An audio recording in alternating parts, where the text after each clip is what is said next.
ಎಲ್ಲರೂ ನಮಸ್ಕಾರ. ಇವತ್ತಿನ ಈ ವಿಡಿಯೋದಲ್ಲಿ SCMTS 2024ರ ಅಧಿಸೂಚನೆ ಬಗ್ಗೆ ಸಂಪೂರ್ಣ ಮಾಹಿತಿಯನ್ನು ನೀಡಲಿದ್ದೇನೆ. ಈ ಅಧಿಸೂಚನೆಯಲ್ಲಿ ಎಷ್ಟು ಹುದ್ದೆಗಳಿದ್ದಾವೆ, ಮತ್ತೆ ವಯೋಮಿತಿ ಎಷ್ಟು, ಪಠ್ಯಕ್ರಮ ಏನು, ಎಕ್ಸಾಮ್ ಪ್ಯಾಟರ್ನ್ ಏನು, ಇದ್ರ ಜೊತೆಗೇನೆ ಅಪ್ಲಿಕೇಶನ್ ಹಾಕುವಾಗ ಯಾವ ರೀತಿ ಪ್ರಿಫರೆನ್ಸಸ್ ಹಾಕಬೇಕು, ಮತ್ತೆ ಯಾವ ರೀತಿ ಫೋಟೋನ ಅಪ್ಲೋಡ್ ಮಾಡಬೇಕು ಅನ್ನೋದ್ರ ಕುರಿತು ಈ ವಿಡಿಯೋದಲ್ಲಿ ಸಂಪೂರ್ಣವಾಗಿ ನಿಮ್ಮ ಜೊತೆಗೆ ಹಂಚಿಕೊಳ್ಳಿದ್ದೇನೆ. ಅದಕ್ಕೋಸ್ಕರ ಪೂರ್ತಿ ವಿಡಿಯೋನ ನೋಡಿ. ಅರ್ಧ ವಿಡಿಯೋ ನೋಡಿ ಅಥವಾ ಅಲ್ಲಲ್ಲಿ ನೋಡಿ ಆಮೇಲೆ ಡೌಟ್ಸ್ನ ಕೇಳೋದಕ್ಕಿಂತ ಒಂದ್ಸಲ ಈ ವಿಡಿಯೋನ 25 ನಿಮಿಷ 30 ನಿಮಿಷ ಇರುತ್ತೆ, ಒಂದ್ಸಲ ಪೂರ್ತಿ ವಿಡಿಯೋ ನೋಡಿ ನಿಮ್ಗೆ ಸಂಪೂರ್ಣ SSC MTS ಬಗ್ಗೆ ಸಂಪೂರ್ಣ ಮಾಹಿತಿ ಸಿಗುತ್ತೆ. ಇದನ್ನ ನಾನು ಬರೀ ಈ ವರ್ಷದಲ್ಲ, ಹಳೆ ವರ್ಷದ ಜೊತೆಗೇನು ಕಂಪೇರ್ ಮಾಡಿ ಇದರಲ್ಲಿ ನಿಮ್ಗೆ ಮಾಹಿತಿ ನೀಡ್ತೇನೆ. ಸೊ ಅದಕ್ಕೋಸ್ಕರ ಪೂರ್ಣ ವಿಡಿಯೋ ನೋಡಿ ಆಮೇಲೆ ಬೇಕಿದ್ರೆ ಏನಾದರೂ ಡೌಟ್ ಇದ್ರೆ ಕಮೆಂಟ್ ಸೆಕ್ಷನ್ ಅಲ್ಲಿ ಕೇಳಿ ನಾನು ಅದನ್ನ ಉತ್ತರಿಸ್ತೇನೆ. ಇಲ್ಲ ಅಂತಂದ್ರೆ ನಮ್ಮ ದಿ ಟಾರ್ಗೆಟ್ 100 ಟೆಲಿಗ್ರಾಮ್ ಚಾನಲ್ನ ಜಾಯ್ನ್ ಆಗಿ, ಇಲ್ಲಿದೆ ನೋಡಿ ದಿ ಟಾರ್ಗೆಟ್ 100 ಟೆಲಿಗ್ರಾಮ್ ಚಾನಲ್ ನೀವು ಜಾಯ್ನ್ ಆದ್ರೆ ಅಲ್ಲಿನೂ ಕೂಡ ನಿಮಗೆ ನಿಮ್ಗೆ ಏನಾದರೂ ಡೌಟ್ಸ್ ಇದ್ರೆ ಆನ್ಸರ್ನ ಮಾಡ್ತೀವಿ. ಸೊ ಸ್ಟಾರ್ಟ್ ಮಾಡೋಣ. ದಿನಾಂಕಗಳ ಬಗ್ಗೆ ಮೊದಲಿಗೆ ಡಿಸ್ಕಸ್ ಮಾಡೋಣ. ಸೊ ಯಾವ ದಿನಾಂಕಗಳಲ್ಲಿ ಏನೇನು ನಡೀತಿದೆ ಅಂತ. ಸೊ 27ನೇ ತಾರೀಕು ಅಂದರೆ ನಿನ್ನೆ ಅಪ್ಲಿಕೇಶನ್ ಸ್ಟಾರ್ಟ್ ಆಗಿದೆ. ಜುಲೈ 31ರ ತನಕನೂ ಕೊನೆಯ ದಿನಾಂಕ ಇದೆ. ಸೊ ಜುಲೈ 31ರ ತನಕ ನೀವು ಅಪ್ಲಿಕೇಶನ್ ಹಾಕ್ಬೋದು. ಮತ್ತು ಆನ್ಲೈನ್ ಅಪ್ಲಿಕೇಶನ್ ಕೂಡ ಜುಲೈ 31 ಇದೆ, ಅಂದರೆ ಲಾಸ್ಟ್ ಡೇಟು. ಅದಾದಮೇಲೆ ಆನ್ಲೈನ್ ಪೇಮೆಂಟ್ಗೆ 1ನೇ ತಾರೀಕಿದೆ, ಅಂದರೆ ಅದಾದಮೇಲೆ ಒಂದಿನ ಎಕ್ಸ್ಟ್ರಾ ಇರುತ್ತೆ. ಸೊ ಈ SSCಯಲ್ಲಿ ಇನ್ನೊಂದು ಹೊಸ ರೂಲ್ಸ್ ಮಾಡಿದ್ದಾರೆ. ಹೊಸ ಅಂದರೆ ಒಂದು 2-3 ನೋಟಿಫಿಕೇಶನ್ ಹಳೇದೇ ಅದು. ಆಫ್ಲೈನಲ್ಲಿ ಮೊದಲು ಎಲ್ಲ ಇದು ಇರ್ತಿತ್ತು, ಚಲನ್ ಮೂಲಕ ಪೇಮೆಂಟ್ ಮಾಡೋದಿರ್ತಿತ್ತು. ಅವಾಗ 2-3 ದಿನ ಎಕ್ಸ್ಟ್ರಾ ಕೊಡ್ತಿದ್ರು. ಬಟ್ ಈಗ ಚಲನ್ ಮೂಲಕ ಅವರು ಕ್ಲೋಸೇ ಮಾಡಿದ್ದಾರೆ, ಬರೀ ಆನ್ಲೈನ್ ಪೇಮೆಂಟೇ ಮಾಡಬೇಕು. ಸೊ ಹಾಗಾಗಿ ಒಂದೇ ದಿನ ಎಕ್ಸ್ಟ್ರಾ ಇರುತ್ತೆ. ಸೊ ಅಲ್ಲಿ ತನಕ ಕಾಯಬೇಡಿ. 31ನೇ ತಾರೀಕು ಜುಲೈ ಇದೆ ಅಂತಂದರೆ ನೀವು 20ನೇ ತಾರೀಕು ಜುಲೈ ಅಂತಲೇ ಲಾಸ್ಟ್ ಅನ್ಕೋಬೇಕು. ಯಾಕಂದರೆ ಸಿನ್ಸ್ ಇದು MTS 10th ಬೆಸ್ಟ್ ಜಾಬ್ ಆಗಿರೋದ್ರಿಂದ 35, 40, 50 ಲಕ್ಷ ಜನನು ಅಪ್ಲಿಕೇಶನ್ ಹಾಕ್ತಿರ್ತಾರೆ. ಎಲ್ಲರೂ ಕೊನೆಯ ಗಳಿಗೆಯಲ್ಲಿ ಬಂದು ಹಾಕಕ್ಕೆ ಟ್ರೈ ಮಾಡ್ತಾರೆ, ಅವಾಗ ಸರ್ವರ್ ಅಂತೂ ಸಿಗಲ್ಲ. ಸೊ ಅದಕ್ಕೋಸ್ಕರ ನೀವು 31 ಅಲ್ಲ, 20/7/2024 ಕೊನೆಯ ದಿನಾಂಕ ಅಂತ ಅಂದ್ಕೊಂಡು ಅವತ್ತೇ ಅಪ್ಲಿಕೇಶನ್ ಹಾಕಿ. ಸೊ ಪೂರ್ತಿ ವಿಡಿಯೋ ನೋಡಿ, ಅದಾದಮೇಲೆ ನಿಮ್ಗೆ ಗೊತ್ತಾಗುತ್ತೆ. ಅದಾದಮೇಲೆ ನೀವೇನಾದರೂ ಅಪ್ಲಿಕೇಶನಲ್ಲಿ ತಪ್ಪು ಮಾಡಿದ್ರೆ ಅದನ್ನು ತಿದ್ದುಕೊಳ್ಳೋಕ್ಕೂ ಕೂಡ ಟೈಮ್ ಇದೆ. ಅದಕ್ಕೆ ಆಗಸ್ಟ್ 16ರಿಂದ 17, ಅಂದರೆ 16/8/2024ರಿಂದ 17/8/2024ವರೆಗೆ, ಅಂದರೆ 2 ದಿನ ಟೈಮ್ ಇದೆ. ಸೊ 2 ದಿನದಲ್ಲಿ ನೀವು ನಿಮ್ಮ ಅಪ್ಲಿಕೇಶನಲ್ಲಿ ಏನಾದರೂ ಬೈ ಮಿಸ್ಟೇಕ್ ತಪ್ಪು ಮಾಡಿದರೆ ಅದನ್ನು ತಿದ್ಕೋಬೋದು. ಮತ್ತು ಇನ್ನು ಎಕ್ಸಾಮ್ ಬಂದುಬಿಟ್ಟು ಒಂದೇ ಎಕ್ಸಾಮ್ ಇರುತ್ತೆ, ಅಂದರೆ ಪ್ರಿಲಿಮ್ಸ್ ಮೇನ್ಸ್ ಆ ಥರ ಏನಿರಲ್ಲ, ಒಂದೇ ಎಕ್ಸಾಮು. ಸೊ ಅಕ್ಟೋಬರ್ ನವಂಬರಲ್ಲಿ ನಡೆಯುತ್ತೆ. ಸೊ ಅಕ್ಟೋಬರ್ ಲಾಸ್ಟ್ ವೀಕಲ್ಲಿ ಶುರುವಾಗಿ ನವಂಬರ್ ಫಸ್ಟ್ ವೀಕಲ್ಲಿ ಮುಗಿಬೋದು, ಅಥವಾ ಅಕ್ಟೋಬರ್ ಮಿಡ್ಡಲ್ಲಿ ಸ್ಟಾರ್ಟ್ ಆಗಿ ಮುಗಿಬೋದು. ಸೊ ಅದನ್ನು ಇನ್ನೊಂದು ತಿಂಗಳಲ್ಲಿ ಅವರು ಕರೆಕ್ಟ್ ಆದ ಡೇಟ್ಸ್ ಕೂಡ ಅನೌನ್ಸ್ ಮಾಡ್ತಾರೆ.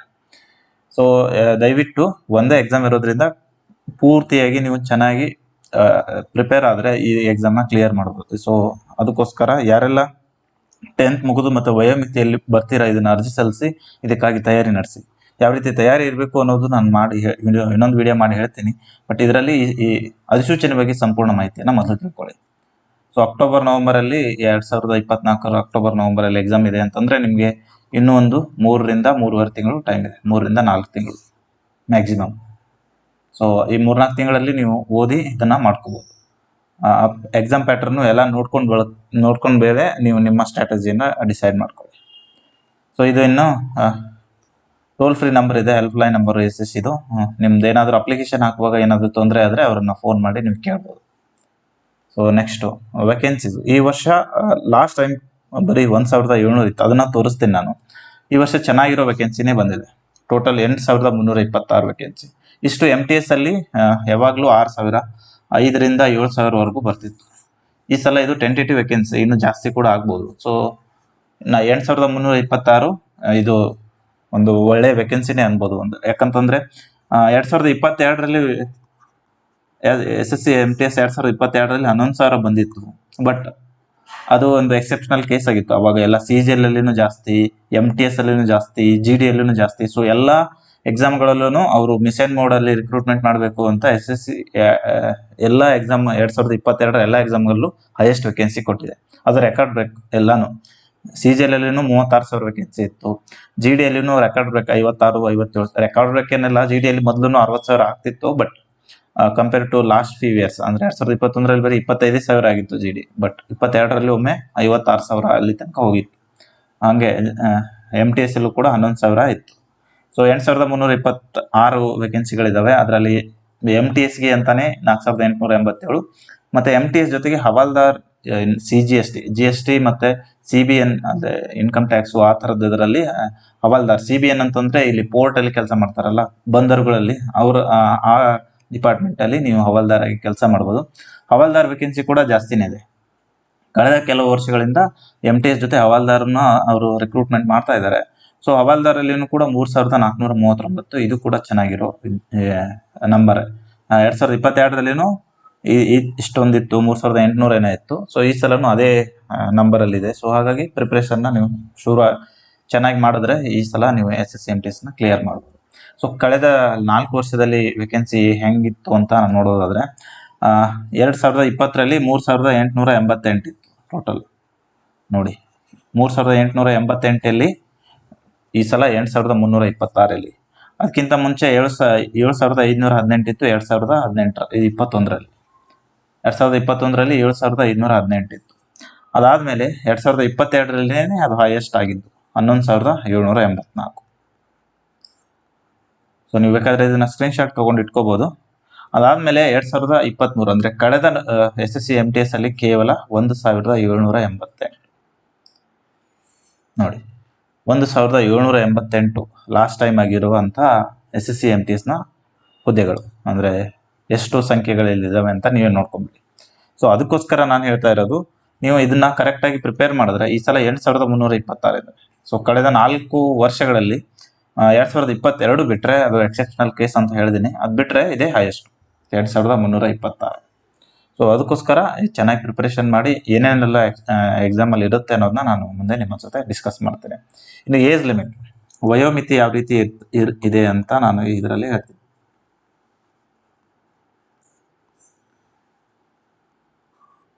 ಸೊ ನಿಮ್ಮ ಏಜು ಆಗಸ್ಟ್ 1ನೇ ತಾರೀಕು ಕ್ಯಾಲ್ಕುಲೇಟ್ ಮಾಡಬೇಕು.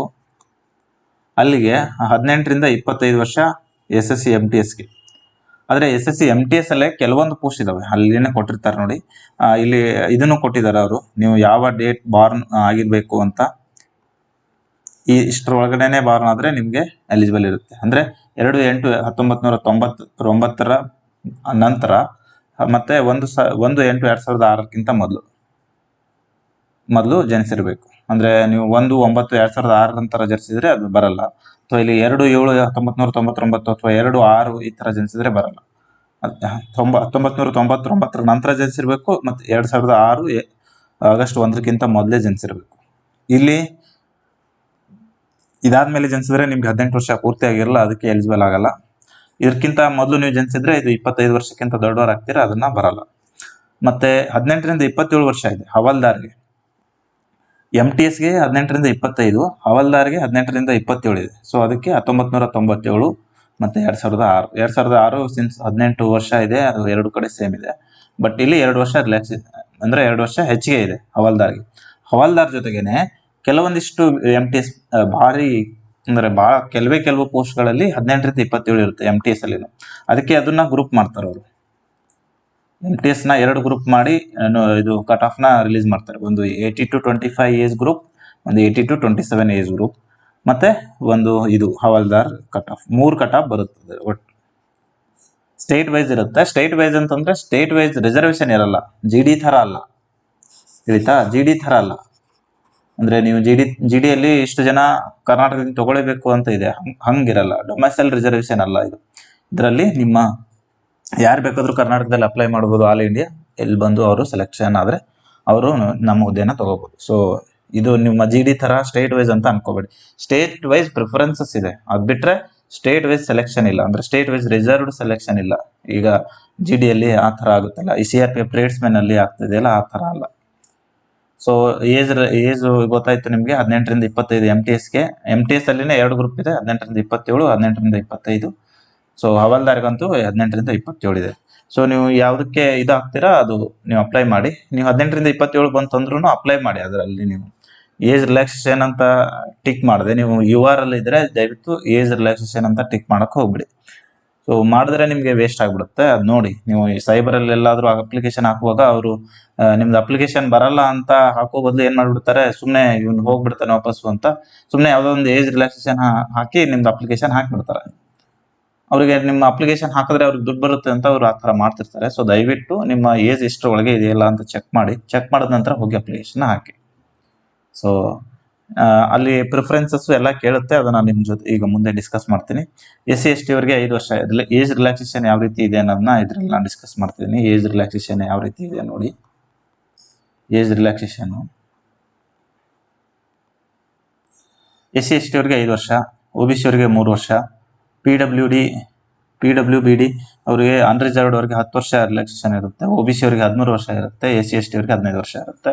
ಸೊ ಅದೇ ಥರ ಇಲ್ಲಿ ಎಕ್ಸ್ ಸರ್ವಿಸ್ ಮ್ಯಾನ್ಗಳಿಗೆ ಅವರ ಡ್ಯೂಟಿ ಮಾಡಿದ ಮೇಲೆ ಮತ್ತೆ 3 ವರ್ಷ ಸೇರಿಸಿ ಅವರಿಗೆ ರಿಲ್ಯಾಕ್ಸೇಷನ್ ಇರುತ್ತೆ.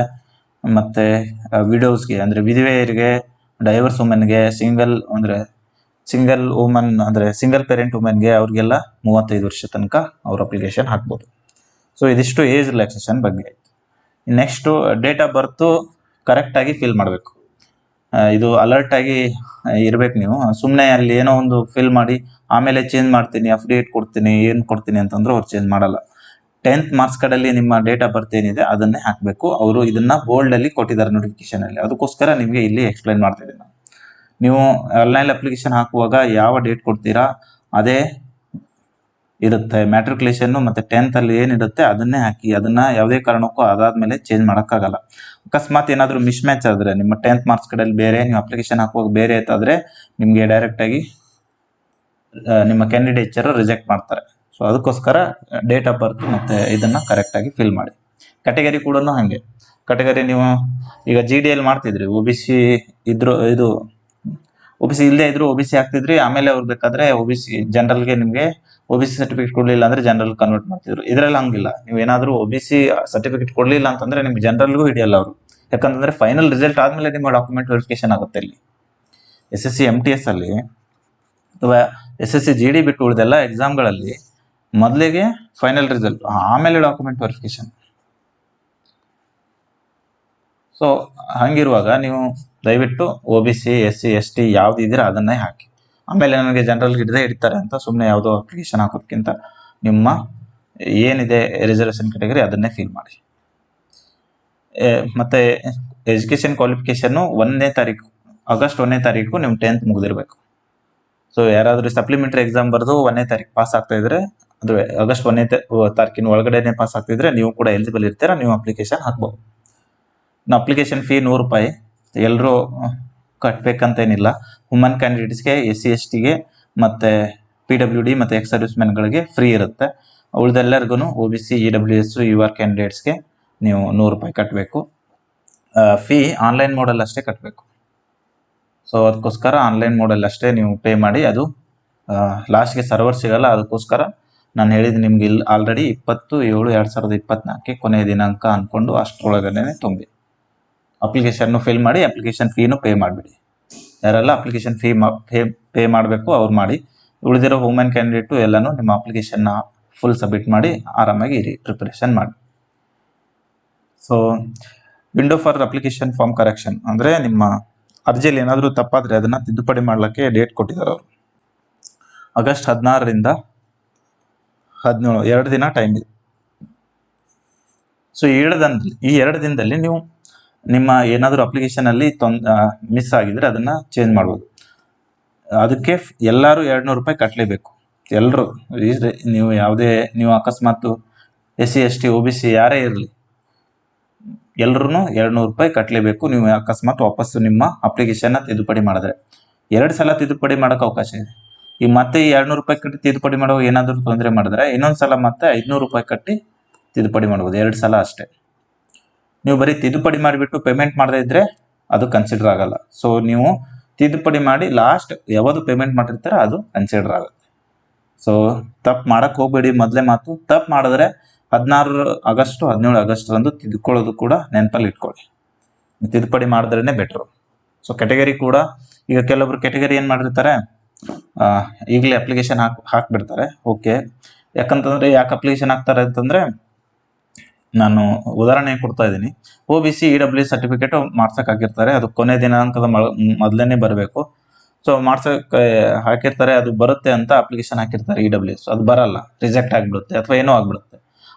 ಆ ಥರ ಆದಾಗ ನೀವು GD ಯಲ್ಲಿ ನಡೀತಿತ್ತು ಅದನ್ನ ಬಿಟ್ರೆ, ಯಾಕಂದ್ರೆ ಅದನ್ನ ನಿಮಗೆ ಮತ್ತೆ ಜನರಲ್ ಕನ್ವರ್ಟ್ ಮಾಡ್ತಿದ್ರು. ಬಟ್ ಇದ್ರಲ್ಲಿ ಹಂಗಿಲ್ಲ. ನಿಮ್ಮ ಅಪ್ಲಿಕೇಶನ್ ಅಂದ್ರೆ ನಿಮ್ಮ ಸರ್ಟಿಫಿಕೇಟ್ಸ್ ಏನಾದರೂ ರಿಜೆಕ್ಟ್ ಆಗಿದ್ರೆ ಅಲ್ಲಿ ಕಾಸ್ಟ್ ಸರ್ಟಿಫಿಕೇಟು, ಇನ್ಕಮ್ ಸರ್ಟಿಫಿಕೇಟು, ಇಲ್ಲಿ ಬಂದು ನೀವು OBC ಇದ್ರೆ ಅದನ್ನ ಜನರಲ್ ಮಾಡಿಕೊಂಡು ಅಪ್ಲಿಕೇಶನ್ ಮತ್ತೆ ಕರೆಕ್ಷನ್ ಮಾಡಬೇಕು. ನೀವು ಆಮೇಲೆ ಬೇಕಾದ್ರೆ ಡಾಕ್ಯುಮೆಂಟ್ ವೆರಿಫಿಕೇಶನ್ ಅಲ್ಲಿ ಅವ್ರು ನಂಗೆ ಜನರಲ್ ಮಾಡ್ತಾರೆ ಅಂತಂದ್ರೆ ಅದು ತಪ್ಪು. ಆ ಥರ ಆಗಲ್ಲ. ಡಾಕ್ಯುಮೆಂಟ್ ವೆರಿಫಿಕೇಶನ್ಗಿಂತ ಮುಂಚೆನೆ ನಿಮ್ಮ ಫೈನಲ್ ರಿಸಲ್ಟ್ ಬಂದಿರುತ್ತೆ. ನೀವು OBC ಅಂತ OBCಗೆ ಅರ್ಹ ಇರಲಿಲ್ಲ ಅಂತಂದ್ರೆ ಅವರು ನಿಮ್ಮನ್ನ ರಿಜೆಕ್ಟೇ ಮಾಡ್ತಾರೆ, ನಿಮ್ಮನ್ನ URL ಕನ್ಸಿಡರ್ ಮಾಡಲ್ಲ. ನೀವು 150ಕ್ಕೆ 150 ತಗೊಂಡ್ರು ಅವ್ರು ನಿಮ್ಮನ್ನ ತಗೊಳಲ್ಲ.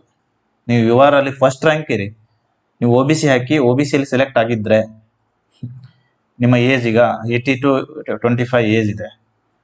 ಈಗ ನೀವು OBC ತಗೊಂಡ ನಂತರ ನಿಮಗೆ 80 to 28 ಸಿಗುತ್ತೆ, 3 ವರ್ಷ ರಿಲ್ಯಾಕ್ಸೇಷನ್. ಈಗ 27 ವರ್ಷದವನು ಫಸ್ಟ್ ರ್ಯಾಂಕ್ ಬಂದ್ರು ಅವನನ್ನ ತಗೊಳಲ್ಲ ಅವರು. ಸೊ ಹಾಗೆ. ಸೊ ಅದಕ್ಕೋಸ್ಕರ ನೀವು ಈ OBC ಇದ್ರೆ OBC, SC ST ಇದ್ರೆ SC ST, ಇಲ್ದಿದ್ರೆ ಜನರಲ್. ಸೊ ಯಾವ್ದಿದ್ರೆ ಅದನ್ನ ಕರೆಕ್ಟಾಗಿ ಫಿಲ್ ಮಾಡಿ. ಇನ್ನು ಕರ್ನಾಟಕದಲ್ಲಿ ಎಲ್ಲೆಲ್ಲಿ ಎಕ್ಸಾಮಿನೇಷನ್ ಸೆಂಟರ್ಸ್ ಇದಾವೆ ಅನ್ನೋದನ್ನ ಇಲ್ಲಿ ಕೊಟ್ಟಿದ್ದೀನಿ. 8 ಸಿಟಿಗಳಿದ್ದಾವೆ: ಬೆಳಗಾವಿ, ಬೆಂಗಳೂರು, ಹುಬ್ಬಳ್ಳಿ, ಕಲಬುರಗಿ ಅಥವಾ ಗುಲ್ಬರ್ಗ, ಮಂಗಳೂರು, ಮೈಸೂರು, ಶಿವಮೊಗ್ಗ, ಉಡುಪಿ. ಸೊ ಇದರಲ್ಲಿ ನೀವು 3ನ್ನ ಚೂಸ್ ಮಾಡಬೇಕು, ಫಸ್ಟ್, ಸೆಕೆಂಡ್, ಥರ್ಡ್ ಅಂತ.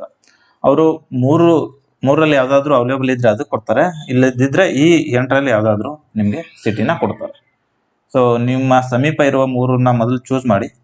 ಲೆಕ್ಕಿ ಇದ್ರೆ ನೀವು ನಿಮ್ಮ ಏನ್ ಚೂಸ್ ಮಾಡಿದ್ರೆ ಅದರಲ್ಲೇ ಸಿಗುತ್ತೆ. ಇಲ್ಲ ಅಂತಂದ್ರೆ ಕೆಲವೊಂದ್ಸಲ ಅವರು ಈ 8ರಲ್ಲಿ ಯಾವ್ದಾದ್ರು ಬಂದು ಅಕೊಮಡೇಟ್ ನಿಮಗೆ ಮಾಡ್ತಾರೆ. ಸೊ ಅದನ್ನು ಕೂಡ ನೋಟಿಫಿಕೇಶನ್ ಅಲ್ಲಿ ಕೊಟ್ಟಿರ್ತಾರೆ ಅವರು. ನಾವು ಯಾವುದೇ ಎಕ್ಸಾಮಿನೇಷನ್ ಸೆಂಟರ್ ಕೊಟ್ಟರು ನೀವು ಅಲ್ಲಿ ಹೋಗಿ ಬರಿಬೇಕು. ನೀವು 3 ನಿಮ್ಮ ಕಡೆಯಿಂದ 3 ನಾವು ತಗೋತೀವಿ, ಬಟ್ ಲಾಸ್ಟ್ಗೆ ನಾವು ಯಾವಾಗ ನೀಡ್ತೀವಿ ಅಲ್ಲೇ ಹೋಗಿ ಬರಿಬೇಕು ಅಂತ ಇರುತ್ತೆ. ಸೊ ಹಂಗಾಗಿ ನೀವು ಚೇಂಜ್ ಮಾಡೋಕ್ಕಾಗಲ್ಲ. ಸೊ ಎಲ್ಲಿ ಇರುತ್ತೆ ಅಲ್ಲಿ ಹೋಗಿ ಬರೀ. ಎಲ್ಲಾನು ಕರ್ನಾಟಕದಲ್ಲಿ ಕೊಡ್ತಾರೆ ಆಲ್ಮೋಸ್ಟ್, ಯಾರಿಗೂ ಬೇರೆ ರಾಜ್ಯಗಳಲ್ಲಿ ಕೊಡಲ್ಲ. ಸೊ ಈ 8ರಲ್ಲಿ ಯಾವ್ದಾದ್ರು ಒಂದು ಸಿಗುತ್ತೆ. ಬಟ್ ಆಲ್ಮೋಸ್ಟ್ ಎಲ್ಲ ಎಕ್ಸಾಮಲ್ಲೂ ನಿಮ್ಮ ಪ್ರಿಫರೆನ್ಸ್ ಯಾವ್ದಿರುತ್ತೆ ಅದೇ ಕೊಟ್ಟಿರ್ತಾರೆ. But last time SSC MTS ಅಲ್ಲೇನು ಹಂಗೆ ಆಗಿತ್ತು. ಯಾರೆಲ್ಲ ಹುಬ್ಬಳ್ಳಿ, ಬೆಂಗಳೂರು, ಬೆಳಗಾವಿ ತಗೊಂಡಿದ್ರು ಅವ್ರಿಗೆಲ್ಲ ಮಂಗಳೂರು, ಉಡುಪಿ ಬಿದ್ದಿತ್ತು. ಸೊ ಹಂಗಾಗ್ತಾ ಇರುತ್ತೆ. ಸೊ ಚೇಂಜಸ್ ಅದನ್ನ ನೀವು ರೆಡಿ ಇರಬೇಕು. ಆ ಥರ ಇಲ್ಲಿ ಕರ್ನಾಟಕದ ಯಾವುದೇ ಮೂಲೆಗೆ ಎಕ್ಸಾಮ್ ಬಂದರೂ ಹೋಗಿ ಬರೆಯುವಂತಲ್ಲಿ ನೀವು ರೆಡಿ ಇರಬೇಕು. ಸೊ ಅದಕ್ಕೋಸ್ಕರ ನಿಮ್ಗೆ ಹೇಳ್ತಾ ಇದ್ದೀನಿ. ಸೊ ಇನ್ನು ಪರೀಕ್ಷೆ ಯಾವ ಭಾಷೆಯಲ್ಲಿ ಇರುತ್ತೆ? ಪರೀಕ್ಷೆ ಒಟ್ಟು 13 ಭಾಷೆಯಲ್ಲಿ ಇರುತ್ತೆ. ನೀವು ಅಪ್ಲಿಕೇಶನ್ ಹಾಕುವಾಗ ನೀವು ಯಾವ ಭಾಷೆಯಲ್ಲಿ ಬರೀಬೇಕು ಅನ್ನೋದನ್ನ ಚೂಸ್ ಮಾಡ್ಕೋಬೇಕು. ಅದರಲ್ಲಿ ಕನ್ನಡನೂ ಕೂಡ ಇದೆ. ಸೊ ಕನ್ನಡದಲ್ಲೂ ಪರೀಕ್ಷೆ ಇದೆ. ಸೊ 13 ರೀಜನಲ್ ಲ್ಯಾಂಗ್ವೇಜ್, ಪ್ರಾದೇಶಿಕ ಭಾಷೆಗಳಲ್ಲಿ ಕನ್ನಡ, ಕೊಂಕಣಿ, ಮಲಯಾಳಂ, ಮಣಿಪುರಿ, ಅಸ್ಸಾಮೀಸ್, ಬೆಂಗಾಳಿ, ಗುಜರಾತಿ, ಮರಾಠಿ, ಒಡಿಯಾ, ಪಂಜಾಬಿ, ತಮಿಳು, ತೆಲುಗು, ಉರ್ದು, ಇದ್ರ ಜೊತೆಗೆ ಇಂಗ್ಲಿಷ್ ಅಂಡ್ ಹಿಂದಿ ಇರುತ್ತೆ. ಸೊ ನೀವು ಕನ್ನಡದಲ್ಲೂ ಪರೀಕ್ಷೆ ಬರಿಬೋದು. ಸೊ ನೀವು ಅಪ್ಲಿಕೇಶನ್ ಹಾಕುವಾಗ ಕರೆಕ್ಟಾಗಿ ಚೂಸ್ ಮಾಡಿ. ಎಕ್ಸಾಮಿನೇಷನ್ ಲ್ಯಾಂಗ್ವೇಜ್ ಯಾವುದು ಅಂತ ಕೇಳುತ್ತೆ, ಅವಾಗ ನೀವು ಕನ್ನಡನ ಚೂಸ್ ಮಾಡಿದ್ರೆ ಬೆಟರ್. ಇನ್ನು ಸ್ಕೀಮ್ ಆಫ್ ಎಕ್ಸಾಮಿನೇಷನ್, ಇದು ಲ್ಯಾಂಗ್ವೇಜ್ ಆಫ್ ಎಕ್ಸಾಮಿನೇಷನ್ ನಿಮ್ಗೆ ಅರ್ಥ ಆಯಿತು ಅನ್ಕೊಂಡಿದ್ದೀನಿ. ಕನ್ನಡದಲ್ಲೂ ಪರೀಕ್ಷೆ ಇರಲಿದೆ SSC MTS. ಈಗಾಗಲೇ 2 ಸಲ ಆಗಿದೆ SSC MTS ಕನ್ನಡದಲ್ಲಿ. ಇನ್ನು scheme of examination, session 1, session 2 ಅಂತ 2 ಸೆಷನ್ ನಡೀತಾರೆ. 2 ಸೆಷನ್ ಅಂತಂದ್ರೆ ಬೇರೆ ಬೇರೆ ದಿನ ಅಲ್ಲ, ಅವತ್ತೇ. ಫಸ್ಟ್ಗೆ 45 ಮಿನಿಟ್ಸು ಮ್ಯಾಥ್ಸ್ ಮತ್ತೆ ರೀಸನಿಂಗ್ ನಡೆಯುತ್ತೆ. ಅದಾದ್ಮೇಲೆ ನೆಕ್ಸ್ಟ್ ಡೇ ಅದು ಮುಗಿದ ತಕ್ಷಣ 45 ಮಿನಿಟ್ಸ್ ಮುಗಿದ ತಕ್ಷಣ ಅವಾಗಿಂದ ಸ್ಟಾರ್ಟ್ ಆಗುತ್ತೆ ಸೆಷನ್ 2. ಅದನ್ನ ಹೆಸರು ಕೊಟ್ಟಿದ್ದಾರೆ ಅಷ್ಟೇ ಅವರು, ಸೆಷನ್ 1, ಸೆಷನ್ 2 ಅಂತ. ಸೆಷನ್ 2 ಸ್ಟಾರ್ಟ್ ಅವಾಗಲೇ ಆಗುತ್ತೆ, ಒಂದೇ ದಿನ ಎಕ್ಸಾಮ್ ಇರುತ್ತೆ. ಸೆಷನ್ 1 ಅಂತಂದ್ರೆ ಬೆಳಗ್ಗೆ, ಸೆಷನ್ 2 ಅಂತಂದ್ರೆ ಮಧ್ಯಾಹ್ನ, ಆ ಥರ ಅಲ್ಲ, ಎಟ್ ಎ ಟೈಮ್ ಶುರು ಆಗುತ್ತೆ. ಫಸ್ಟ್ಗೆ ಇದು ಬರುತ್ತೆ, ಈ 45 ಮಿನಿಟ್ಸ್ ನೀವು ಆದಮೇಲೆ, ಅದು ಲ್ಯಾಬ್ಸ್ ಆದಮೇಲೆ ಆಟೋಮೆಟಿಕ್ ಆಗಿ ಈ ಸೆಷನ್ 2 ಓಪನ್ ಆಗುತ್ತೆ. ಸೊ ಆ ರೀತಿ ಇರುತ್ತೆ. ಸೊ ನೀವು ಬೇರೆ ಬೇರೆ ಅಂತ ಅನ್ಕೋಬೇಡಿ. ಬಟ್ ಏನಂತಂದ್ರೆ ಇದು ಬರೀ ಕ್ವಾಲಿಫೈಯಿಂಗ್ ಅಷ್ಟೇ. ಸೆಷನ್ 1 ಏನಿದೆಯಲ್ಲ ಇದು ಕ್ವಾಲಿಫೈಯಿಂಗ್ ಅಷ್ಟೇ. ಕ್ವಾಲಿಫೈಯಿಂಗ್ ಅಂತಂದ್ರೆ ಈ ಒಟ್ಟು 20 ಕ್ವಶನ್ 60 ಮಾರ್ಕ್ಸ್, ಅಂದ್ರೆ 1 ಕ್ವಶನ್ಗೆ 3 ಮಾರ್ಕ್ಸ್ ಇರುತ್ತೆ. ಸೊ 1 ಕ್ವಶನ್ಗೆ 3 ಮಾರ್ಕ್ಸ್ ಇರುತ್ತೆ. ರೀಸನಿಂಗ್ ಅಲ್ಲಿನೂ ಹಾಗೆ 20 ಕ್ವಶನ್ 1 ಕ್ವಶನ್ಗೆ 3 ಮಾರ್ಕ್ಸ್, 60 ಮಾರ್ಕ್ಸ್. ಇದರಲ್ಲಿ 40% ಜನರಲ್ ಅಲ್ಲಿ 40% ತಗೋಬೇಕು. OBC ಅವರು ಮತ್ತೆ OBC ಅವರು 30% ಏನೋ ಇದೆ. ಅದು ನಾನು ಹೇಳ್ತೀನಿ ಮುಂದೆ, ನಾನು ಸ್ಲೈಡ್ ಹಾಕಿದ್ದೀನಿ, ಅದರಲ್ಲಿ ಹೇಳ್ತೀನಿ ನಿಮ್ಗೆ ಎಷ್ಟು ಪರ್ಸೆಂಟ್ ತಗೋಬೇಕು ನೀವು ಪಾಸ್ ಆಗಕ್ಕೆ ಅಂತ. ಸೊ ಅದು ನೀವು ಪಾಸ್ ಆಗಬೇಕು. ಇನ್ನೊಂದು, ಇದು ಬರೀ ಪಾಸಿಂಗ್ ಮಾರ್ಕ್ಸ್ ಅಷ್ಟೇ, ಇದು ಎಲಿಜಿಬಲ್. ಇದು ನೀವು ಬರೀ ಪಾಸಿಂಗ್ ಮಾರ್ಕ್ಸ್ ತೊಗೊಂಡ್ರೆ ಸಾಕು, ಇದರಲ್ಲಿ ಏನು ಕಟ್ ಆಫ್ ಡಿಸೈಡ್ ಆಗಲ್ಲ. ಅಂದ್ರೆ ಈಗ ನಾನು ಹೇಳ್ತಾ ಇದ್ದೀನಿ, ಜನರಲ್ ಅವ್ರಿಗೇನೆ ಕೂಡ ಈ 40 ಪ್ರಶ್ನೆಗಳಲ್ಲಿ 12 ಕ್ವಶನ್ ಕರೆಕ್ಟ್ ಮಾಡಿದ್ರೆ ನೀವು ಪಾಸ್ ಆಗ್ತೀರಾ. ಬರೀ ರೀಸನಿಂಗ್ ಇಟ್ಕೊಂಡೆ ನೀವು ಪಾಸ್ ಆಗ್ತೀರಾ. ಮ್ಯಾಥ್ಸ್ ಏನೂ ಬರದೇ ಇದ್ರು ಬರೀ ರೀಸನಿಂಗ್ ಓದಿನೇ ನೀವು ಪಾಸ್ ಆಗ್ತೀರಾ. ಸೊ ಅದಕ್ಕೋಸ್ಕರನೇ ನಾನು ಮೊನ್ನೆ ತಾನೇ ನಮ್ಮ ಟಾರ್ಗೆಟ್ 100 ಟೆಲಿಗ್ರಾಮ್ ಚಾನಲ್ ಅಲ್ಲಿ ಹೇಳಿದ್ದೆ, ಮ್ಯಾಥ್ಸು ಮತ್ತೆ ರೀಸನಿಂಗ್ ಬಗ್ಗೆ SSC MTS ಎಕ್ಸಾಮ್ ಬರೆಯೋರು ಅಷ್ಟೇ ನಾನು ಹೇಳಿದ್ದೆ. ಮ್ಯಾಥ್ಸ್ ಮತ್ತೆ ರೀಸನಿಂಗ್ ಬಗ್ಗೆ ತಲೆ ಕೆಡ್ಸ್ಕೊಳಕ್ ಹೋಗಬೇಡಿ.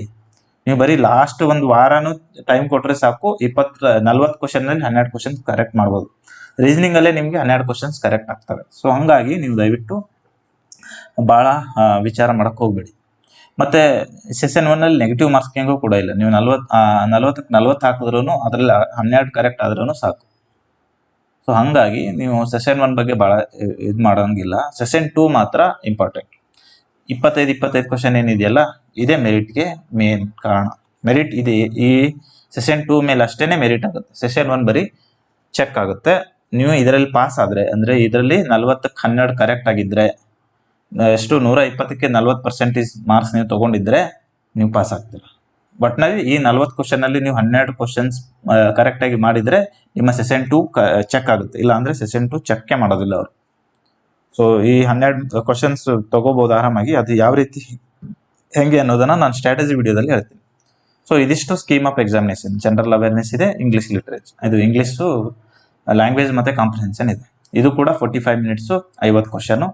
ಒಂದು ಕ್ವಶನ್ಗೆ 3 ಮಾರ್ಕ್ಸು. ನೆಗೆಟಿವ್ ಒಂದು ಪ್ರಶ್ನೆ ತಪ್ಪಾದ್ರೆ -1 ಆಗುತ್ತೆ, ಸರಿ ಆದ್ರೆ +3. ಸೊ ಒಂದು ಪ್ರಶ್ನೆ ಸರಿ ಆದ್ರೆ 3 ಮಾರ್ಕ್ಸು, ಒಂದು ಕ್ವಶನ್ ತಪ್ಪಾದ್ರೆ 1 ಮಾರ್ಕ್ಸ್ ಹೋಗುತ್ತೆ. ಸೊ 1/3 ನೆಗೆಟಿವ್ ಇದೆ. 1/4 ಎಲ್ಲ ಕಡೆ ಇರುತ್ತೆ, ಬಟ್ ಇಲ್ಲಿ ನೆಗೆಟಿವ್ ಜಾಸ್ತಿ ಇದೆ. ಸೊ 1/3 ಇದೆ. ಸೊ ತಪ್ಪು ಮಾಡೋಕ್ಕೆ ಅವಕಾಶನೇ ಇಲ್ಲ. ಸೊ ಕಟ್ ಆಫ್ ಬಗ್ಗೆನೂ ನಾನು ಹೇಳ್ತೀನಿ, ಅವಾಗ ಗೊತ್ತಾಗುತ್ತೆ ನಿಮಗೆ ಯಾವ ರೀತಿ ಕಾಂಪಿಟೇಷನ್ ಇದೆ ಇದರಲ್ಲಿ ಅಂತ. ಸೊ ಇದು 2 ಸೆಷನ್ ಅಲ್ಲಿ ನಾನು ಇಷ್ಟು ತನಕ ಏನು ಹೇಳಿದ್ನಲ್ಲ ಅದೇ ಇದೆ. 2 ಸೆಷನ್ ಅಲ್ಲಿ ನಡೆಯುತ್ತೆ, ಆನ್ ದ ಸೇಮ್ ಡೇ ನಡೆಯುತ್ತೆ.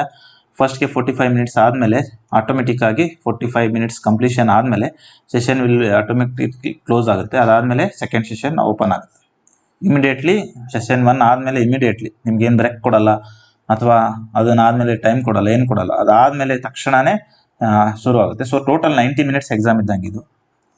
ಸೊ 45 ಮಿನಿಟ್ಸ್ ಅದಾದ್ಮೇಲೆ ಆಟೋಮೆಟಿಕಾಗಿ ಶುರು ಆಗುತ್ತೆ. ಸೊ ಅಲ್ಲೇ ಕುತ್ಕೊಂಡು ನೀವು ಬರಿಬೇಕು.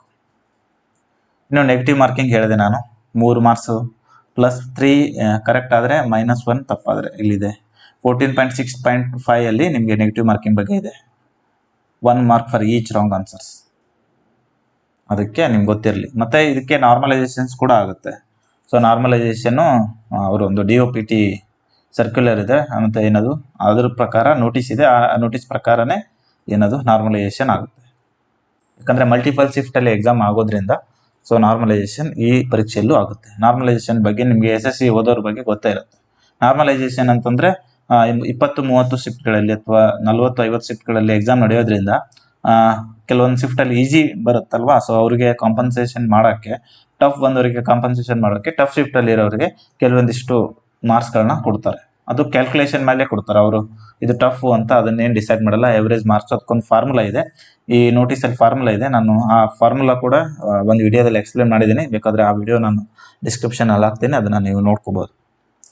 ಸೊ ನಾರ್ಮಲೈಸೇಷನ್ ಆಗುತ್ತೆ. ಯಾರು ಫಸ್ಟ್ ಟೈಮ್ ಇದ್ದೀರಾ SSC ಬಗ್ಗೆ ನೋಡ್ತಾ ಇರೋರು ವಿಡಿಯೋ, ಅವರು ನಾರ್ಮಲೈಸೇಷನ್ ಬಗ್ಗೆ ಇನ್ನಷ್ಟು ನಾನು ನಮ್ಮ ಟೆಲಿಗ್ರಾಮ್ ಚಾನಲಲ್ಲಿ ಕೊಡ್ತೀನಿ, ಅಲ್ಲಿ ನೀವು ತಿಳ್ಕೊಬೋದು. ಸಿಲೆಬಸ್ಸು ಮ್ಯಾಥ್ಸು ರೀಸನಿಂಗ್ ಬಗ್ಗೆ ಭಾಳ ತಲೆ ಕೆಡಿಸ್ಕೋಬೇಡಿ. ನಿಮ್ಗೆ ಗೊತ್ತೇ ಇದೆ, ಟೆಕ್ಸ್ಟ್ ಬುಕ್ ಅಂತ ಇದು ಮಾಕ್ ಟೆಸ್ಟ್ ಆ್ಯಪ್. ಇದರಲ್ಲಿ ಕ್ಲಾಸಸ್ ತೊಗೋಬೇಡಿ. ಇಲ್ಲಿ ಕ್ಲಾಸಸ್ ತೊಗೊಂಡ್ರೆ ಅದು ಬರೀ ಇಂಗ್ಲೀಷು ಹಿಂದಿಯಲ್ಲಿ ಇರುತ್ತೆ. ಸೊ ಇದು ಬರೀ ಮಾಕ್ ಟೆಸ್ಟು, ಪ್ರೀವಿಯಸ್ ಇಯರ್ ಟೆಸ್ಟ್ಗಳು ಮತ್ತು ಮಾಕ್ ಟೆಸ್ಟು. ಸೊ ಅಣಕು ಪರೀಕ್ಷೆ ಬರೆಯೋಕ್ಕೆ ನಿಮ್ಗೆ ಹೆಲ್ಪ್ ಆಗುತ್ತೆ. ಇದು ಭಾಳ ಹೆಲ್ಪ್ ಆಗುತ್ತೆ. ಯಾಕಂತಂದರೆ ನಿಮ್ಮ SSC MTS 2020 ತನಕ ನಾನು ತೋರಿಸ್ನಲ್ಲ, 20ರಿಂದ 23 ತನಕ ಒಟ್ಟಿನಲ್ಲಿ 4ರಿಂದ 5 ವರ್ಷದ ಪ್ರಶ್ನೆ ಪತ್ರಿಕೆಗಳು. ಒಂದು ವರ್ಷಕ್ಕೆ ಒಂದೇ ಪ್ರಶ್ನೆ ಪತ್ರಿಕೆ ಇರಲ್ಲ, ನಿಮ್ಗೆ ನೆನಪಿರಲಿ. 20-30 ಶಿಫ್ಟಲ್ಲಿ ಒಂದು ವರ್ಷ ಆಗುತ್ತೆ. ಸೊ ಅಟ್ಲೀಸ್ಟ್ ಒಂದು 150 ಪ್ರಶ್ನೆ ಪತ್ರಿಕೆಗಳು SSC MTSದು ಈ ನಿಮ್ಮ ಟೆಕ್ಸ್ಟ್ ಬುಕ್ಕಲ್ಲೇ ಸಿಗುತ್ತೆ, ಕನ್ನಡದಲ್ಲೇ ಇದೆ.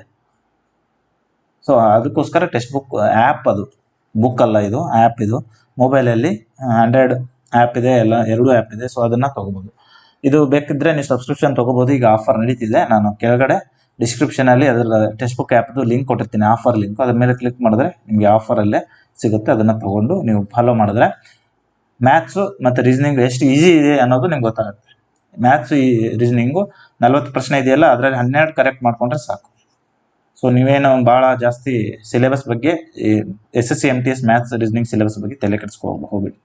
40ರಲ್ಲಿ 12 ಕ್ವಶನ್, ಅದು UR ಅವ್ರಿಗೆ. ಇನ್ನು OBC SC ST ಅವ್ರಿಗೂ ಇನ್ನೂ ಕಡಿಮೆನೇ ಇದೆ. 40ರಲ್ಲಿ 10 ಕರೆಕ್ಟ್ ಮಾಡ್ಬೇಕು ಅವರು. ಸೊ ಅದು ನೀವು ತಲೆ ಇರಲಿ.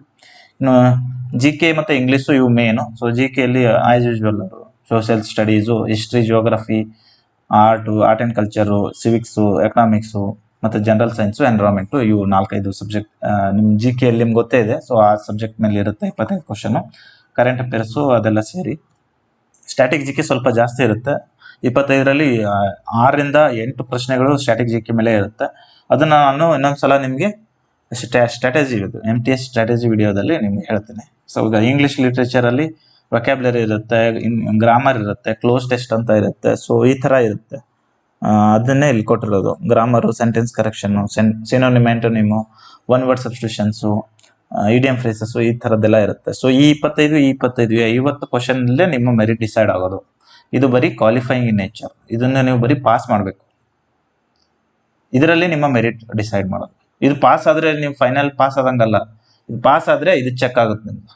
ಇದರಲ್ಲಿ ಯಾರು ಹೆಚ್ಚಿಗೆ ತೊಗೊಂಡಿರ್ತಾರೋ ಅವ್ರನ್ನ ಸೆಲೆಕ್ಟ್ ಮಾಡ್ತಾರೆ. ಸೊ ಅದು ನಿಮ್ಗೆ ಗೊತ್ತಿರಬೇಕು. ಇನ್ನು ಹವಾಲ್ದಾರ್ ಇರೋರಿಗೆ ಫಿಸಿಕಲ್ ಟೆಸ್ಟ್ ಇದೆ. ಫಿಸಿಕಲ್ ಟೆಸ್ಟ್ ಅಂದರೆ ಭಾಳ ಏನು ಟಫ್ ಅಲ್ಲ. ಫಿಸಿಕಲ್ ಟೆಸ್ಟು ಅದು ಒಂದ್ಸಲ ಫಾರ್ಮಾಲಿಟಿಗೆ ತೊಗೊಂಡಂಗಿದೆ ಅಷ್ಟೇ.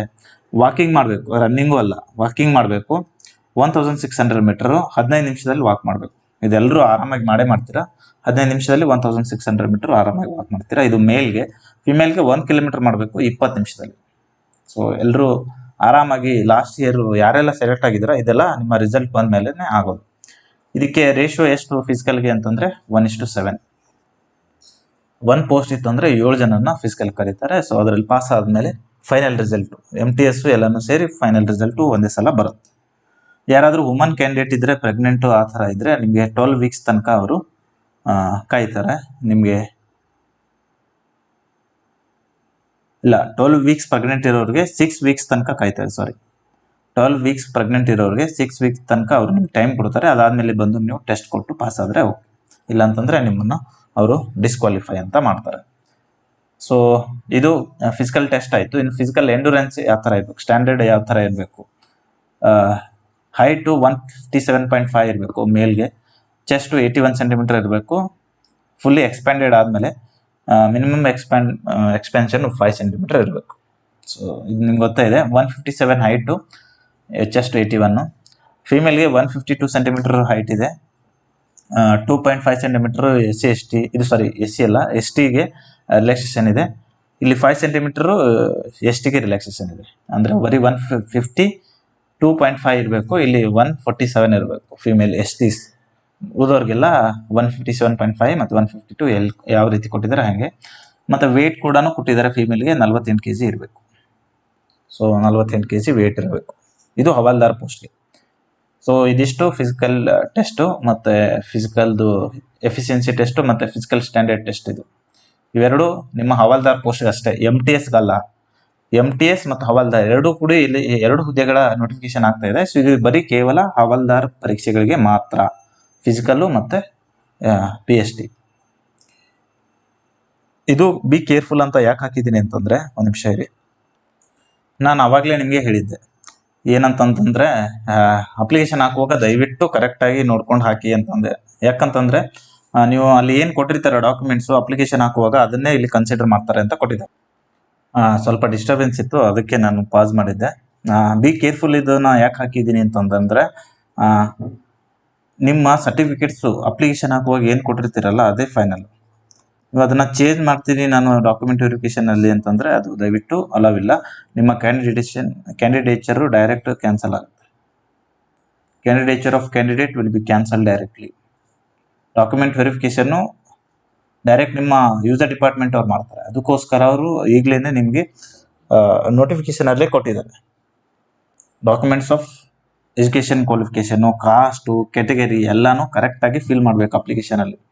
ನೀವೇನಾದರೂ ತಪ್ಪು ಫಿಲ್ ಮಾಡಿ ಅಲ್ಲಿ ನಡೆಯುತ್ತೆ ಅಂತಂದರೆ ದಯವಿಟ್ಟು ಅದನ್ನು ಮರ್ತ್ಬಿಡಿ. ಅದು GDಯಲ್ಲಿ ನಡೀತಿತ್ತು. ಯಾಕಂತಂದರೆ ರಿಸಲ್ಟ್ ಬರೋಕ್ಕಿಂತ ಮುಂಚೆನೇ ಅವರು ನಿಮ್ಮ ಡಾಕ್ಯುಮೆಂಟ್ ವೆರಿಫಿಕೇಷನ್ ಮಾಡ್ತಾರೆ. ಅಲ್ಲಿಂದ ಅಕಸ್ಮಾತ್ ನೀವು OBC ಹಾಕಿರ್ತೀರ, ನಿಮ್ಮ ಹತ್ರ OBC ಇರಲಿಲ್ಲ ಅಂತಂದರೆ ಅವ್ರು URಗೆ ಮಾಡ್ತಾರೆ. ಬಟ್ ಇಲ್ಲಿ ಆ ಥರ ನಡೆಯಲ್ಲ. ಇಲ್ಲಿ ನಿಮ್ಮ ಕ್ಯಾಂಡಿಡೇಚರು ಡೈರೆಕ್ಟಾಗಿ ಕ್ಯಾನ್ಸಲ್ ಆಗಿಬಿಡುತ್ತೆ. ಸೊ ಅದಕ್ಕೋಸ್ಕರ ನೀವು ಕೇರ್ಫುಲ್ಲಾಗಿ ಏನು ನಿಮ್ಮ ಎಲಿಜಿಬಿಲಿಟಿ ಇದೆ ಅದನ್ನಷ್ಟೇ ಫಿಲ್ ಮಾಡಿ, ಕೇರ್ಫುಲ್ಲಾಗಿ ಫಿಲ್ ಮಾಡಿ. ಏನು ಪ್ರಿಫರೆನ್ಸಸ್ ಕೊಡ್ಬೇಕು ನೀವು, ಸ್ಟೇಟ್ ವೈಸ್ ಪ್ರಿಫರೆನ್ಸಸ್ ಕೊಡಬೇಕು. ಸೊ ಇದು ಸ್ಟೇಟ್ ವೈಸ್ ಪ್ರಿಫರೆನ್ಸಸ್ ಕೊಡ್ತಾರೆ ಅಂತ ತಕ್ಷಣ ಇದು ಸ್ಟೇಟ್ ವೈಸ್ ರಿಸರ್ವೇಷನ್ ಅಲ್ಲ. ನೀವು ಎಷ್ಟು ಇದೆ ಅದರ ಎಲ್ಲನೂ ಪ್ರಿಫರೆನ್ಸಸ್ ಕೊಡ್ಬೋದು. ಈ ಥರ ಬಾಕ್ಸ್ ಇರುತ್ತೆ, ಅದು ಅಪ್ಲಿಕೇಶನ್. ಇದರಲ್ಲಿ ನೀವು ಎಲ್ಲಕ್ಕೂ ಪ್ರಿಫರೆನ್ಸ್ನ ತುಂಬೋದು. ಎಷ್ಟು ಪ್ರಿಫರೆನ್ಸಸ್ ಇದಾವೆ ಎಲ್ಲನೂ ಫಿಲ್ ಮಾಡ್ಬೋದು. ಅದು ಪ್ರಿಫರೆನ್ಸಸ್ ಕೋಡ್ ಇದೆ. ಈ ಸ್ಟೇಟ್ಗೆ ಈ ಕೋಡು, ಈ ಸ್ಟೇಟ್ಗೆ ಈ ಕೋಡು, ಕರ್ನಾಟಕಕ್ಕೆ ಈ ಥರ ಈ ನಂಬರ್ ಕೋಡ್ ಅಂತ ಇರುತ್ತೆ. ಕರ್ನಾಟಕ ಇದು MTSಗೆ, ಹವಾಲ್ದಾರ್ಗೆನು ಮತ್ತೆ ಹವಾಲ್ದಾರಲ್ಲಿ ನಮ್ಮ ಕರ್ನಾಟಕನ ಬೆಂಗಳೂರು ಅಂತ ಅವರು ಇದು ಮಾಡ್ತಾರೆ, ಬೆಂಗಳೂರು ಝೋನ್ ಅಂತ ಇದು ಮಾಡ್ತಾರೆ. ಸೊ ಅಲ್ಲಿ ನೀವು ಕರ್ನಾಟಕಕ್ಕೆ ಫಿಲ್ ಮಾಡೋದಿದ್ರೆ ಕರ್ನಾಟಕ MTS ಫಸ್ಟ್ ಫಿಲ್ ಮಾಡಿ, ಅದಾದಮೇಲೆ ಬೆಂಗಳೂರು GST, ಅದಾದಮೇಲೆ ನಿಮ್ಮ ಸಮೀಪ ಇರೋ ನಮ್ಮ ರಾಜ್ಯಗಳು ನಿಮ್ಗೆ ಯಾವ್ದು ಇಷ್ಟನೋ, ಯಾವ ರಾಜ್ಯ ಕೆಲಸ ಮಾಡಬೇಕು ಅಂತ ಇದೆಯೋ ಒಟ್ಟು ಎಲ್ಲ ಪ್ರಿಫರೆನ್ಸ್ ಫಿಲ್ ಮಾಡಿ. ನೀವು ಇಲ್ಲ ಎಲ್ಲ ಪ್ರಿಫರೆನ್ಸ್ ನಂಗೆ ಬೇಡ, ನಾನು ಬರೀ ಕರ್ನಾಟಕ ಅಥವಾ ಈ ಥರ ಸುತ್ತಮುತ್ತ ನಾನು ಉತ್ತರ ಪ್ರದೇಶ ಆ ಕಡೆ ಎಲ್ಲ ನಾನು ಹೋಗಲ್ಲ ಅಂತಂದರೆ ನಿಮ್ಗೆ ಎಷ್ಟು ಬೇಕೋ ಅಷ್ಟು ಪ್ರಿಫರೆನ್ಸ್ ಫಿಲ್ ಮಾಡ್ತಿರಲ್ಲ, ಅದಾದಮೇಲೆ X ಅಂತ ನೀವು ಹಾಕಿದ್ರೆ ಆಯಿತು, ಸಾಕು. ಉಳಿದೆಲ್ಲನೂ ಆಟೋಮೆಟಿಕ್ಕಾಗಿ ಕ್ಲೋಸ್ ಆಗುತ್ತೆ. ನೀವು ಎಷ್ಟು ಪ್ರಿಫರೆನ್ಸ್ ಹಾಕಿರ್ತೀರಲ್ಲ ಅದಷ್ಟೇ ರಾಜ್ಯಗಳಿಗೆ ಮಾತ್ರ ನೀವು ಕನ್ಸಿಡರ್ ಆಗ್ತೀರಿ. ಎಲ್ಲ ರಾಜ್ಯಗಳಿಗೆ ಹಾಕೋಕ್ಕೂ ನಿಮ್ಗೆ ಅವಕಾಶ ಇದೆ. ಮತ್ತೆ ನಿಮ್ಗೆ ಬಿಟ್ಟಿದ್ದದು. ನೀವು ಬರೀ ಇಲ್ಲ ನಾನು ಕರ್ನಾಟಕ ಅಷ್ಟೇ ಕೆಲಸ ಮಾಡ್ತೀನಿ, ಬೇರೆ ಕಡೆ ಸಿಕ್ಕರೆ ನಾನು ಕೆಲಸ ಮಾಡಲ್ಲ ಅಂತಂದರೆ ಬರೀ ಕರ್ನಾಟಕ ಹಾಕಿ ಉಳಿದೋದಕ್ಕೆ ನೀವು X ಅಂತ ಫಿಲ್ ಮಾಡಿದ್ರೆ ಸಾಕು. ಬಟ್ ಇಲ್ಲ ನಾನು ಎಲ್ಲ ಪೋಸ್ಟ್ಗೂ ಹಾಕ್ತೀನಿ, ನಾನು ಎಲ್ಲ ರಾಜ್ಯಕ್ಕೂ ಹಾಕ್ತೀನಿ ಅಂತಂದರೆ ಎಲ್ಲ ರಾಜ್ಯಕ್ಕೂ ನೀವು ಹಾಕ್ಬೋದು. 60ಕ್ಕಿಂತ ಜಾಸ್ತಿ ಕೋಡ್ಸ್ ಇದಾವೆ ಅನ್ಸುತ್ತೆ. ಸೊ ಎಲ್ಲ ಕೋಡ್ಸ್ಗೂ ನೀವು ಹಾಕ್ಬೋದು. ನನ್ನ ಸಜೆಷನ್ ಏನಂತಂದರೆ ಎಲ್ಲದಕ್ಕೂ ಹಾಕಿ, ನೀವು ಎಲ್ಲಿ ಸೆಲೆಕ್ಟ್ ಆಗ್ತೀರಾ ಆವಾಗ ಡಿಸೈಡ್ ಮಾಡಿ. ಬಟ್ ಯಾರಾದರೂ ಬೇರೆ ಇಲ್ಲ ನಾನು ಹೋಗೋದೇ ಇಲ್ಲ ಅಂತ ಅನ್ನೋರು ಬರೀ ಕರ್ನಾಟಕ ಹಾಕಿದ್ರೆ ಬೆಟರ್ ಈಗಲೇನೆ. ಯಾಕಂತಂದರೆ ಸುಮ್ಮನೆ ಒಂದು ಪೋಸ್ಟ್ ವೇಸ್ಟ್ ಆಗುತ್ತೆ. ಸೊ ಅದು ಮಾಡೋದಕ್ಕಿಂತ ಬೆಟ್ರು ನೀವು ನಾನು ಮಾಡೋದೇ ಇಲ್ಲ, ನಾನು ಕರ್ನಾಟಕ ಬಿಟ್ಟರೆ ಬೇರೆ ಎಲ್ಲಿಗೆ ಹೋಗಲ್ಲ ಅಂತಂದರೆ ನೀವು ಬರೀ ಇಲ್ಲಿ ಕರ್ನಾಟಕ ಅಷ್ಟೇ ಹಾಕಿ ಬಿಟ್ಟರೆ ಬೆಟ್ರು. ಸೊ ಇದು ಪ್ರಿಫರೆನ್ಸಸ್ ಹಾಕುವಾಗಲೂ ಕೂಡ ಕರೆಕ್ಟಾಗಿ ಫಿಲ್ ಮಾಡಿ. ಇಲ್ಲಿ ಏನಾದರೂ ಮಿಸ್ಟೇಕ್ ಆಗಿ ಬೇರೆ ನೀವು ಚೆನ್ನಾಗಿ ಮಾರ್ಕ್ಸ್ ತೆಗೆದ್ರು ಬೇರೆ ರಾಜ್ಯ ತುಂಬಿದ್ರೆ ನಿಮ್ಮ ಫಸ್ಟು ಈಗ ಕರ್ನಾಟಕದ್ದು ಕೋಡ್ ಏನಿದೆ ನೋಟಿಫಿಕೇಶನಲ್ಲಿ ಅದು ನೋಡಿ. ನಾನು ಆ ಕೋಡ್ಸ್ ಕೂಡ ನಾನು ನಮ್ಮ ಟಾರ್ಗೆಟ್ 100 ಟೆಲಿಗ್ರಾಮ್ ಚಾನಲಲ್ಲಿ ಹಾಕ್ತೀನಿ. ಆ ಕೋಡ್ ಏನಿದೆ ಅದನ್ನು ನೋಡಿಕೊಂಡು ಫಿಲ್ ಮಾಡಿ. ಕರೆಕ್ಟಾಗಿ ಫಿಲ್ ಮಾಡಬೇಕು. ಅಲ್ಲಿ ಫಿಲ್ ಮಾಡುವಾಗ ಮಿಸ್ಟೇಕ್ ಮಾಡಿ ಆಮೇಲೆ ನಾನು ಚೇಂಜ್ ಮಾಡ್ಬೋದಾ? ಇಲ್ಲ, ಚೇಂಜ್ ಮಾಡ್ಬೋದು. ಓನ್ಲಿ ಆಗಸ್ಟ್ 16, 17 ಎರಡೇ ದಿನ. ಅದಾದಮೇಲೆ ಚೇಂಜ್ ಮಾಡಬೇಕು ಅಂತಂದರೆ ಯಾವ ಕಾರಣಕ್ಕೂ ಚೇಂಜ್ ಆಗಲ್ಲ. ಸೊ ಫಸ್ಟ್ಗೆ ಫಿಲ್ ಮಾಡುವಾಗಲೇ ಕರೆಕ್ಟಾಗಿ ಫಿಲ್ ಮಾಡಿ. ಚೇಂಜ್ ಅಂತಂದರೆ ಇದು ಇಡೀ ಅಪ್ಲಿಕೇಶನ್ನೇ ತಿದ್ದುಪಡಿ ಅವಕಾಶ ಇರುತ್ತೆ ಈ 16, 17 ಆಗಸ್ಟಲ್ಲಿ. ಸೊ ಹಾಗಾಗಿ ಚೇಂಜ್ ಮಾಡ್ಬೋದು. ಬಟ್ ಅದಾದಮೇಲೂ ಚೇಂಜ್ ಮಾಡಬೇಕು, ಎಲ್ಲ ನಾನು ಫಿಸಿಕಲ್ ಹೋದಾಗ ಚೇಂಜ್ ಮಾಡ್ತೀನಿ, ಇಲ್ಲ ಡಾಕ್ಯುಮೆಂಟ್ ವೆರಿಫಿಕೇಶನ್ ಹೋದಾಗ ಚೇಂಜ್ ಮಾಡ್ತೀನಿ, ಸಾಧ್ಯನೇ ಇಲ್ಲ. ಸೊ ಅದಕ್ಕೋಸ್ಕರ ಈಗಲೇ ಕರೆಕ್ಟಾಗಿ ಫಿಲ್ ಮಾಡಿ. ಕರ್ನಾಟಕ ಕೋಡ್ ಎಷ್ಟೋ ಇರುತ್ತೆ ಅಂತ ಇಟ್ಕೊಳ್ಳಿ. ಅದು ಬಿಟ್ಟು ಬೇರೆ ಯಾವುದೋ ಫಸ್ಟ್ ಕೊಟ್ಟು ಅಯ್ಯೋ ಸರ್ ನಾನು ಕರ್ನಾಟಕ ಕೊಟ್ಟಿಲ್ಲ ಅದನ್ನ ಚೇಂಜ್ ಮಾಡ್ಬೋದಾ ಅಂತ ಆಮೇಲೆ ಕೇಳಿದ್ರೆ ಚೇಂಜ್ ಆಗಲ್ಲ. ನೀವು ಅಂತಿಪರ್ಲಾಗ ಹಾಕಿದ್ರು ಅದು ಚೇಂಜ್ ಆಗಲ್ಲ. ಸೊ ಅದಕ್ಕೋಸ್ಕರ ಮೊದಲೇ ಕರೆಕ್ಟಾಗಿ ಫಿಲ್ ಮಾಡಿ. ಮೋಡ್ ಆಫ್ ಸೆಲೆಕ್ಷನ್ನು ನಾನು ನಿಮ್ಗೆ ಹೇಳಿದೆ, 3 ಕಟ್ ಆಫ್ ಇರುತ್ತೆ. MTS ಅಲ್ಲಿ 2 ಗ್ರೂಪ್ ಇದೆ, ಒಂದು 18 to 25, 18 to 27 ಮತ್ತು ಹವಾಲ್ದಾರದೊಂದು ಸಪ್ರೇಟ್ ಇದೆ. ಸೊ ಹವಾಲ್ದಾರಲ್ಲಿ 18 to 27 ಒಂದೇ ಏಜ್ ಗ್ರೂಪ್ ಇದೆ, ಅಲ್ಲಿ 2 ಇಲ್ಲ. MTS ಅಲ್ಲಿ 2 ಇದೆ. MTS ಅಲ್ಲಿ 18 to 25 ಮ್ಯಾಕ್ಸಿಮಮ್ ಪೋಸ್ಟ್ ಇದಾವೆ. ಕೆಲವೊಂದಿಷ್ಟು ಡಿಪಾರ್ಟ್ಮೆಂಟ್ ಅಲ್ಲಿ ರಿಜಿಸ್ಟರ್ ಆಫ್ ಇಂಡಿಯಾ ಅಂತ ಇದೆ, ಅವ್ರ ಪೋಸ್ಟ್ ಅಲ್ಲಿ MTS 18 ರಿಂದ 27 ಇದ್ರೂ ನಡೆಯುತ್ತೆ ಅಂತ ಅವರ ರಿಕ್ರೂಟ್ಮೆಂಟ್ ರೂಲ್ಸ್ ಹೇಳುತ್ತೆ. ಸೊ ಹಂಗಾಗಿ 18 ರಿಂದ 27 ತನಕ ಅವ್ರು ತಗೋತಾರೆ. ರಿಜಿಸ್ಟರ್ ಆಫ್ ಇಂಡಿಯಾ, CAT ಅಂತಿದೆ, ಸೆಂಟ್ರಲ್ ಅಡ್ಮಿನಿಸ್ಟ್ರೇಟಿವ್ ಟ್ರಿಬ್ಯುನಲ್, ಅಲ್ಲಿನೂ MTS 18 ರಿಂದ 27 ತನಕ ನಡೆಯುತ್ತೆ. ಸೊ ಅಲ್ಲಿ ಆ ಡಿಪಾರ್ಟ್ಮೆಂಟ್ ಅಲ್ಲಿ ನೀವು MTS ಆಗ್ಬೋದು. ಅಲ್ಲಿ ವೇಕೆನ್ಸಿ ಭಾಳ ಕಡಿಮೆ ಇರುತ್ತೆ, ಭಾಳ ಕಡಿಮೆ. 2 ರಿಂದ ಬೆರಳಿಕೆಯಷ್ಟು ಡಿಪಾರ್ಟ್ಮೆಂಟು 18 ರಿಂದ 27 MTS ಇರೋರನ್ನ ತಗೊಳುತ್ತೆ. ಸೊ ಅಲ್ಲಿ ಭಾಳ ಕಡಿಮೆ. ಬಟ್ ಈ 18 ರಿಂದ 25ರಲ್ಲಿ ಎಲ್ಲ ಡಿಪಾರ್ಟ್ಮೆಂಟ್ ಇದೆ, ಇನ್ಕಮ್ ಟ್ಯಾಕ್ಸ್ ಇದೆ, ಎಲ್ಲ ಡಿಪಾರ್ಟ್ಮೆಂಟ್ಸ್, ಸೆಂಟ್ರಲ್ ಗೌರ್ಮೆಂಟ್ನ ಎಲ್ಲ ಡಿಪಾರ್ಟ್ಮೆಂಟ್ಗಳು ಆಲ್ಮೋಸ್ಟ್ 80 to 90% ಡಿಪಾರ್ಟ್ಮೆಂಟ್ಗಳು ಕವರ್ ಆಗುತ್ತೆ MTS ಈ 18 to 25 ಅಲ್ಲಿ. 18 to 27 ಏಜ್ ಗ್ರೂಪಲ್ಲಿ ಭಾಳ ಕಡಿಮೆ, ಪೋಸ್ಟ್ನು ಕಡಿಮೆ ಇರ್ತವೆ. ಯಾಕಂದರೆ ಪಾರ್ಟಿಸಿಪೇಟ್ ಮಾಡೋ ಡಿಪಾರ್ಟ್ಮೆಂಟ್ಸ್ಗಳು ಕೂಡ ಭಾಳ ಕಡಿಮೆ. ಮತ್ತು ಸೆಲೆಕ್ಷನ್ ಪ್ರೊಸೀಜರ್ ನಾನು ಹೇಳಿದೆ ನಿಮಗೆ, ನಾರ್ಮಲೈಸ್ ಸ್ಕೋರ್ ಮೇಲೆ ಸೆಷನ್ 2 ಮೇಲೆ ಅಷ್ಟೇ ಡಿಸೈಡ್ ಆಗುತ್ತೆ ಇದು. ಅದೆಲ್ಲ ನಿಮಗೆ ಎಕ್ಸ್ಪ್ಲೇನ್ ಮಾಡಿದ್ದೀನಿ. ಈ ಇದರಲ್ಲಿ ನಾನು ನೋಟಿಫಿಕೇಶನಲ್ಲಿ ಏನು ಕೊಟ್ಟಿದ್ದಾರೆ ಅದನ್ನು ನಿಮಗೆ ಹೈಲೈಟ್ ಮಾಡಿ ತೋರಿಸ್ತಾ ಇದ್ದೀನಿ. ಇದು ಸೆಲೆಕ್ಷನ್ ಪ್ರೊಸೀಜರ್ ಹೆಂಗಿದೆ ಅಂತ ನಾನು ಹೇಳ್ತೀನಿ. ಮೊದಲು ನಿಮ್ಮದು ಟೈರ್ 1 ಎಕ್ಸಾಮ್ ಆಗುತ್ತಾ, ಇಲ್ಲಿ ಹೇಳ್ತೀನಿ ನೋಡಿ. ಟೈರ್ 1 ಅಲ್ಲ, ನಿಮ್ಮ ಎಕ್ಸಾಮ್ ಆಗುತ್ತಾ. ಫಸ್ಟು ಎಕ್ಸಾಮ್ ಬರೀತೀರಾ ಅಕ್ಟೋಬರಲ್ಲಿ. ಅದಾದಮೇಲೆ ಆನ್ಸರ್ ಕೀ ಬರುತ್ತೆ. ಆನ್ಸರ್ ಕೀ ಚೆಕ್ ಮಾಡ್ತೀರಾ. ಅದಕ್ಕೇನಾದರೂ ಅಬ್ಜೆಕ್ಷನ್ಸ್ ಇದ್ದರೆ ಹಾಕ್ತೀರಾ. ಸೊ ಅಬ್ಜೆಕ್ಷನ್ ಆದಮೇಲೆ ಹವಾಲ್ದಾರ್ದು ಫಿಸಿಕಲ್ ಲಿಸ್ಟ್ ಬರುತ್ತೆ. ಹವಾಲ್ದಾರ್ದು ಅಷ್ಟೇ, ಹವಾಲ್ದಾರ್ ಫಿಸಿಕಲ್ ಲಿಸ್ಟ್ ಬರುತ್ತೆ. ಫಿಸಿಕಲ್ ಅಟೆಂಡ್ ಆಗ್ತೀರಾ. ಫಿಸಿಕಲ್ ಪಾಸ್ ಆದಮೇಲೆ ಇದು ಫಿಸಿಕಲ್ ನಡೆಯುತ್ತೆ ಹವಾಲ್ದಾರ್ದು. ಅದಾದಮೇಲೆ ಫಿಸಿಕಲಲ್ಲಿ ಪಾಸ್ ಆದಮೇಲೆ ಫೈನಲ್ ರಿಸಲ್ಟ್ ಬರುತ್ತೆ. ಫೈನಲ್ ರಿಸಲ್ಟ್ ಬರುವಾಗ ಯಾರೆಲ್ಲ ಹವಾಲ್ದಾರ್ ಸೆಲೆಕ್ಟ್ ಆಗಿದ್ರೆ ನಿಮ್ಗೆ ಬರೀ ಹವಾಲ್ದಾರ್ ಅಷ್ಟೇ ಅಲ್ಲ, ನೀವು ಪ್ರಿಫರೆನ್ಸಸ್ ಕೊಟ್ಟಿರ್ತೀರಲ್ಲ ಅದ್ರ ಮೇಲೆ ಡಿಸೈಡ್ ಆಗುತ್ತೆ. ಸೊ ಪ್ರಿಫರೆನ್ಸಸ್ ಯಾರು ಚೆನ್ನಾಗಿ ಅಲ್ಲಿ ಕೊಟ್ಟಿರ್ತಾರೋ MTS, ನೀವು ಈಗ ಇಲ್ಲಿ ಹವಾಲ್ದಾರ್ ಫಿಸಿಕಲ್ ಸೆಲೆಕ್ಟ್ ಆಗಿರ್ತಾರ, ಬಟ್ ನಿಮ್ಮ ಹವಾಲ್ದಾರ್ದು ಪ್ರಿಫರೆನ್ಸ್ ಕರ್ನಾಟಕ, ಕೇರಳ ಈ ಥರದ ಎಲ್ಲ MTS ಆದಮೇಲೆ ನೀವು 6ನೇ ನಂಬರ್ ಏನೋ ಬೆಂಗಳೂರು ಹವಾಲ್ದಾರ್ ಕೊಟ್ಟಿರ್ತೀರ. ಸೊ ಇಲ್ಲೇನಾದರೂ ನಿಮ್ಮ ಕರ್ನಾಟಕ MTS ಸಿಕ್ಕರೆ ನೀವು ಹವಾಲ್ದಾರ್ ಪೋಸ್ಟ್ಗೆ ಸಿಗಲ್ಲ. ನಿಮಗೆ ಯಾವುದಾದ್ರೂ ಒಂದೇ ಸಿಗುತ್ತೆ. ನಿಮ್ಮ ಪ್ರಿಫರೆನ್ಸಲ್ಲಿ ನೀವು ಫಸ್ಟ್ ಯಾವತ್ತು ಕೊಟ್ಟಿರ್ತೀರ ಅದು ನಿಮ್ಗೆ ಸಿಕ್ಕರೆ ಉಳಿದಿದ್ದೆಲ್ಲ ನಲಿಫೈ ಆಗುತ್ತೆ. ಇಲ್ಲ ನಿಮಗೆ ಕರ್ನಾಟಕ MTS ಸಿಗಲಿಲ್ಲ, ಕೇರಳ MTS ಸಿಗಲಿಲ್ಲ, ತೆಲಂಗಾಣ ಸಿಗಲಿಲ್ಲ, ಆಂಧ್ರ ಸಿಗಲಿಲ್ಲ, ನೀವು ಏನಾದರೂ 6ನೇ ನಂಬರ್ ಏನಾದರೂ ಬೆಂಗಳೂರು ಹವಾಲ್ದಾರ್ ಹಾಕಿದರೆ ಹವಾಲ್ದಾರ್ ಸಿಕ್ಬಿಡುತ್ತೆ. ಸೊ ಹಾಗೆ ಸೆಲೆಕ್ಷನ್ ಹಾಗಿರುತ್ತೆ. ಮತ್ತು ಫಿಸಿಕಲ್ ಸೆಲೆಕ್ಷನ್ ರೇಷಿಯೋ ಹೆಂಗಿದೆ ಹವಾಲ್ದಾರ್ಗೆ ಅಂತಂದರೆ 1:7. ಇದರಲ್ಲೇ ಕೊಟ್ಟಿದ್ದಾರೆ ನೋಟಿಫಿಕೇಶನಲ್ಲಿ. 1:7 ನಿಮಗೆ ಫಿಸಿಕಲ್ ಸೆಲೆಕ್ಷನ್ ಮಾಡ್ತಾರೆ. ಎಕ್ಸಾಮ್ ಆಗುತ್ತೆ, ಆನ್ಸರ್ ಕೀ ಬರುತ್ತೆ. ಆನ್ಸರ್ ಕೀಗೆ ನೀವು ಅಬ್ಜೆಕ್ಷನ್ಸ್ ಫೈಲ್ ಮಾಡ್ತೀರಾ. ಅದಾದಮೇಲೆ ಹವಾಲ್ದಾರ್ ಫಿಸಿಕಲ್ ರಿಸಲ್ಟ್ ಬರುತ್ತೆ. ಫಿಸಿಕಲ್ ಆಗುತ್ತೆ. ಫಿಸಿಕಲ್ ಆದಮೇಲೆ ಫೈನಲ್ ರಿಸಲ್ಟ್ ಬರುತ್ತೆ. ಸೊ ಇಷ್ಟು ಪ್ರೊಸೆಸ್ ಇದೆ. ಸೊ 1:7 ಅಲ್ಲಿ ಫಿಸಿಕಲ್ ಸೆಲೆಕ್ಷನ್ ಇದೆ. ಸೊ 3,400 ಏನೋ 500 ಏನಿದೆ. ಸೊ ಅದಕ್ಕೆ 7 ಪಟ್ಟರಷ್ಟು, ಒಂದು 20,000 ಜನನ ಅವರು ಫಿಸಿಕಲ್ಗೆ ಸೆಲೆಕ್ಟ್ ಮಾಡ್ತಾರೆ. ಇನ್ನು ಹವಾಲ್ದಾರ್ ಪೋಸ್ಟಲ್ಲಿ ಎಷ್ಟೆಷ್ಟು ವೇಕೆನ್ಸಿ ಇದಾವೆ ಅನ್ನೋದನ್ನ ಈ ಇದರಲ್ಲಿ ನೀವು ನೋಡ್ಬೋದು. ಸೊ ಹವಾಲ್ದಾರ್ ಇದು ಫೋಟೋನ ನಾನು ನಿಮಗೆ ಇದರಲ್ಲಿ ಹಾಕ್ತೀನಿ, ಅದರಲ್ಲಿ ನೀವು ನೋಡ್ಕೋಬೋದು. ನಮ್ಮ ಟೆಲಿಗ್ರಾಮ್ ಚಾನಲಲ್ಲಿ ಹಾಕ್ತೀನಿ, ಅಲ್ಲಿ ನೋಡ್ಕೋಬೋದು. ಸೊ ಇದಿಷ್ಟು ಇವತ್ತಿನ ಈ ವಿಡಿಯೋದಲ್ಲಿ ನಾನು ನಿಮಗೆ ಮಾಹಿತಿಯನ್ನು ನೀಡಿದ್ದೇನೆ. ಇನ್ನೂ ಏನಾದರೂ ಡೌಟ್ಸ್ ಇದ್ದರೆ ಮತ್ತು ಸ್ಟ್ರಾಟಜಿ ವಿಡಿಯೋಸ್ ಇದ್ದರೆ ನಾನು ಅದನ್ನು ಮಾಡ್ತೀನಿ. ಡೌಟ್ಸ್ ಇದ್ದರೆ ನಮ್ಮ ದಿ ಟಾರ್ಗೆಟ್ 100 ಟೆಲಿಗ್ರಾಮ್ ಚಾನಲ್ನ ಜಾಯ್ನ್ ಆಗಿ. ನೀವು ದಿ ಟಾರ್ಗೆಟ್ 100 ಅಂತ ಟೆಲಿಗ್ರಾಮಲ್ಲಿ ಸರ್ಚ್ ಮಾಡಿದ್ರೆ ಸಿಗುತ್ತೆ. ಸೊ ಈ ಚಾನಲಲ್ಲಿ ನಾವು ನಿಮಗೆ MTSದು ಕ್ವಶನ್ ಪೇಪರ್ ಕೂಡ ಕೊಟ್ಟಿದ್ದೀವಿ.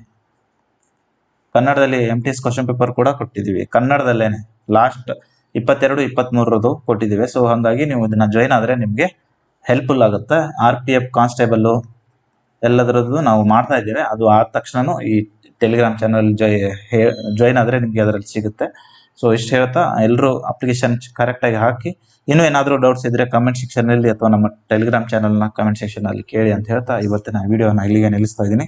ಎಲ್ರಿಗೂ ಧನ್ಯವಾದಗಳು.